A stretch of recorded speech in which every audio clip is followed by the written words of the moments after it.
안녕하세요. 에이프릴 프렌즈 우 대표입니다. 2편에서는요, 지금 한참 이슈가 되고 또 관심이 이제 높아지고 있는 애견 동반 카페 창업에 대해서 말씀을 드리려고 하는데요. 지금 애견 관련된 반려동물에 대한 관심과 그 다음에 여러 가지 제반 시설들이 많아지고 거기에 따른 어떤 이제 수요가 늘어나면서 카페 창업도 예전에는 그런 부분이 이제 많지 않았는데 지금 상담을 해보면 애견 동반 카페 창업에 대한 수요와 관심이 굉장히 늘어나고 있습니다. 자, 그런데요, 여기에 대한 관련 법에 대한 이해도는 많이 낮은 상태이기 때문에 오늘은 그 창업에 관련돼서 한번 집중적으로 알아보도록 하겠습니다.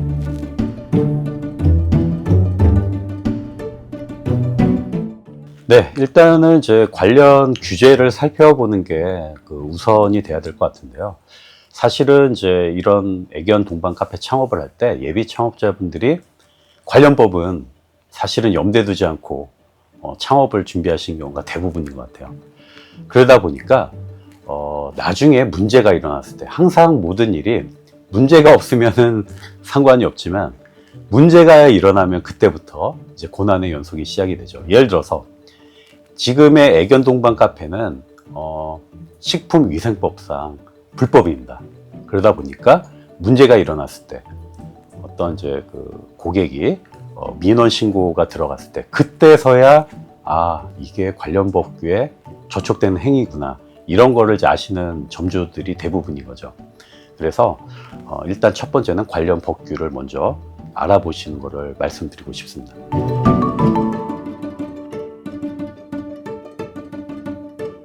자, 그래서 지금의 어떤 이제 애견 동반 카페에서의 그 문제점은 뭐냐면요, 일단 제가 불법이라고 말씀드렸잖아요. 그 이유가 뭐냐면 식품위생법상 사람과 반려동물을 출입은 별도로 구분이 되어야 됩니다. 같이 출입이 안 되는 거죠. 그래서 우리가 이제 카페를 이제 애견 동반 카페를 갔을 때 보통은 사람 동선이나 그 다음에 반려동물 동선이 같은데요, 이거를 분리시켜야 됩니다. 자, 그런데 이제 이런 부분에 지식이 없으시니까 그냥 진행하시는 경우가 많은데, 그러면은 이 지식을 이제 알고 관련 법규에 대해서 이해가 됐어요. 근데 지금 우리는 애견 동반 카페라고 돼 있다는 거죠. 자, 이랬을 때 여러분들께서는 한 가지 방법이 있습니다.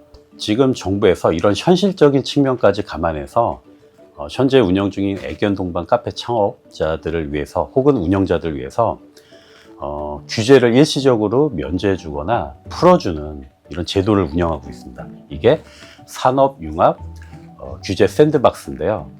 요거를 이제 인터넷 포털 사이트에 검색해서 들어가시면은 거기에 절차에 맞춰서 관련 규제에 대한 특례 신청이 가능합니다. 이거를 신청을 하시면은 돼요.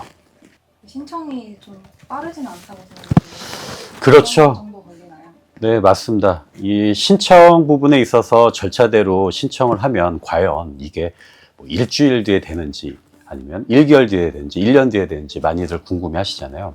그래서 제가 실제로 여기에 이제 관련 담당자분하고 통화를 했을 때 그분이 얘기하신 게 뭐냐면 보통 1년에 4번 정도 진행이 된대요. 그럼 이제 뭐 평균적으로 분기별로 한 번씩 된다는 얘기인데, 이것도 사실은 그대로 진행이 안 되고요.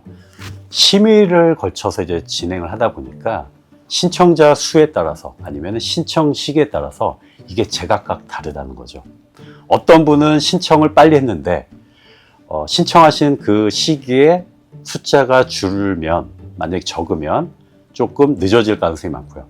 어떤 분은 좀 늦게 했지만 그 시기에 신청자 수가 많으면 심의를 조금 더 빨리 열 수도 있다는 겁니다. 그래서 평균적으로 빠르면 3개월, 오래 걸리면 8개월까지 걸린다고 하더라고요. 그래서 여러분들이 이 기간을 잘 숙지해서 신청을 하시는 게 좋을 것 같습니다.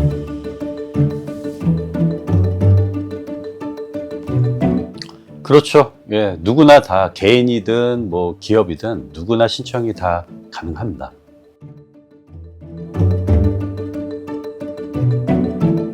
네, 좋은 질문이에요. 일단 이제 특례 신청을 하게 되면은 일단은 처음에는 최초 2년 동안 면제나 유예가 됩니다. 그러면 2년 뒤에는 어떻게 되냐? 재신청이 가능해요. 네. 그러면 최대 4년이 되겠죠. 그럼 그 이후에 어떻게 되냐? 그 다음에는 끝나는 거예요. 그래서 사실 이 2년 혹은 최대 4년까지 이 기간 동안 관련법이 개정이 돼야 돼요. 이제 애견 동반 카페가. 근데 제가 보기에는 그 기간 동안 법 개정이 어떻게 안 될 수도 있겠지만 개정이 될 가능성도 높다. 왜냐면 지금은 우리가 예전에 그 이른바 얘기했던 애견이 아니라 하나의 가족의 어떤 개념으로 보고 있기 때문에 이런 어떤 이제 보이지 않는 현재 사회적인 분위기를 정부에서도 인지를 하고 그런 관련 법 개정을 추진하지 않을까 이렇게 예측해 봅니다.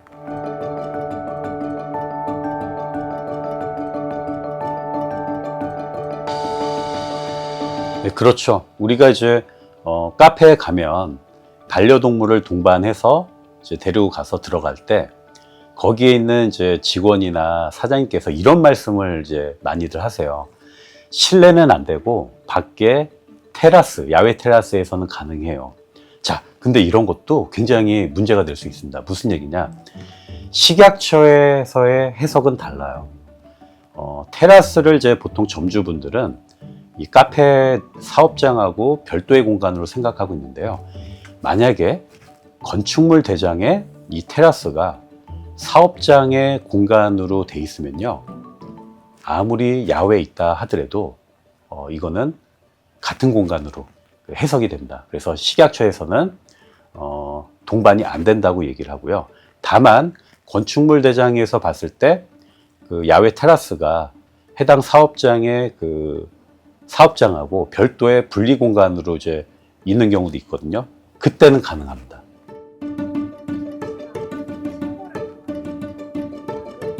그렇죠. 아유, 예, 신고당한다고 하니까 굉장히 마음이 아픈데요. 일단은 이제 3단계에 걸쳐서 진행이 되는데 첫 번째 그 1차 때는요. 시정 명령을 내립니다. 그래서 구두 경고가 되는 거겠죠. 근데 이제 여기서 개선이 안 되고 또 한 번 문제가 일어났을 때 2차에는요. 15일간 영업 정지가 이루어집니다. 근데 여기서도 그대로 진행했을 때 또 적발이 되면 이 3차에서는요, 한 달 영업 정지가 돼요.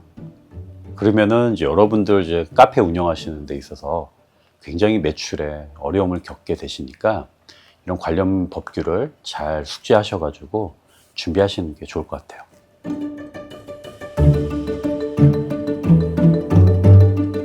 사실 제가 우리 반려견 키우고 있잖아요, 저도. 그래서 이제 뭐 컨설턴트 입장이 아니라 실제 저도 집에 가서 하나의 이제 애견 동반 카페 이용 고객 입장에서 봤을 때 가장 중요한 거는 반려견 눈높이에 맞추는 게 중요하다. 근데 지금까지 제가 봤을 때는요, 반려견주 입장에 맞는 눈높이로 바라보는 카페가 많았어요. 무슨 얘기냐?